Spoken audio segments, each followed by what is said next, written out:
Greetings class, Christian here. I wanted to offer this little video vignette to introduce students to week 3, which has us move on to the intro topic of economics, and obviously a different textbook and a different interface within Cengage called MindTap. I want to encourage everyone to take a look in week 3 of the note that I provided. It's the same as week 5 when we get into a new interface in week 5 for statistics, that there's a recommendation from Cengage to clear your browser cache and cookies and what have you in your web browser. And there's steps on how to do that in these links for a PC or for a Mac. I also want to point out that I highly recommend that you just utilize the interface that's provided to you in the chronological order that's provided to you within Moodle.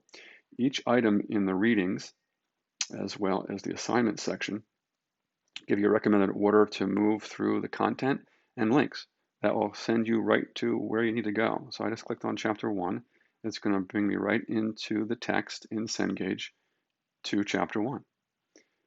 And it should bring you to where you left off before. You might notice I don't actually provide a need for you to read the chapter introduction. That's because in some chapters, not every item is addressed, and the chapter introduction might inform you about items that are really not introductory in nature in terms of the scope of the economics coverage in these next 2 weeks. But I invite you, if you want to read the introduction for all, please do so. But I want to give you an idea here too of some tools that are available to you that could be of value to you. I heard some folks, or I read some folks in the posts over the past 2 weeks, seeing value in having the book read to you, and that's available in what's called Read Speaker. So if you click on that, it will bring up a small dialog, half your screen, and you can select the speed as well as the voice of male, female, United States, or Australian. So I'll give you an example of what that sounds like. Every page that can be read will have that same icon. So literally just click on it and you should be able to hear it. Now I'm hoping my microphone of my AirPods will pick up what my output of my speakers is. Let's give this a whirl.